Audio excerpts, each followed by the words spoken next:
So what we can do now is we can connect the 3 R's to likelihood to recommend. So virtually every organization wants a customer to recommend them to a potential customer. It's the lifeblood of most organizations.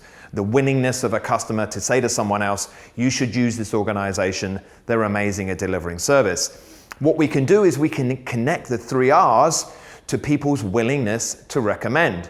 So there was amazing research done a few years ago where they interviewed 22,000 customers from all over the world, and they asked them to choose a service organization of their choice in terms of an organization they regularly did business with.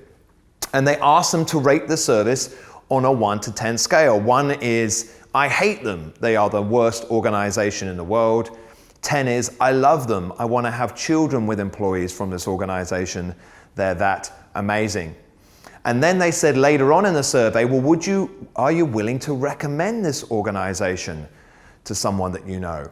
And what you can see from the diagram is that it makes a big difference in terms of likelihood to recommend how you rated your service organization. So as you can see from the diagram, if you rated the organization 7 out of 10 in terms of customer service, only 21% of those customers are willing to recommend that organization to someone that they know.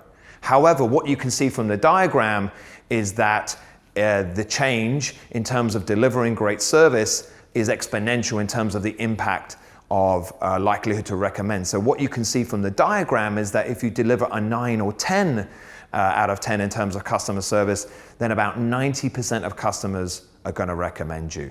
So to look at the difference between a 7 and a 9 is quite amazing. Even 8 out of 10, which is pretty good, even 8 out of 10 is not quite there, is it? There's a big leap from 8 to a 9 or a 10 in terms of willingness to recommend.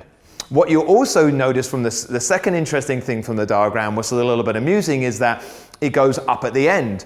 The worse you are, the more recommendations you get. So you're better off being a 1 than a 5 or a 6, which is a little bit weird. And people say to me, Mark, why is that the case? And I say, I think it's because we recommend companies we hate to people we hate. Now, what the next graph shows is how we can link that the recommendations to the 3 R's. What the research shows is if you're unreliable, you haven't even conquered the first R, you're down at the bottom end of the scale. You're down in recommending companies to hate to people you hate. If you are reliable, you're around a 6 or 7 out of 10. So you've done what you said you're going to do, which is nice. But have you won many raving fans? People who love you are going to recommend you? Absolutely not. There's still something missing. And what's missing, first of all, is responsiveness. So what you'll see from the research is that if you're reliable and responsive, you're around an 8 out of 10, which means 2/3 of customers are recommending you. You've done what you said you're going to do, and you've been fast and efficient, and you've reduced customer effort. However, what you can also see is that there's still something missing, and that's the relationship piece. If you are reliable, responsive, and you build a strong relationship, now you're very likely to be at the 9 or the 10s, which is 90% of customers recommending you. So again, relationships is the great differentiator. Those organizations that are not only reliable, not only responsive, but have also personalized the experience and made you feel important, well, they are truly hard to find, but they are the organizations that customers are continually recommending.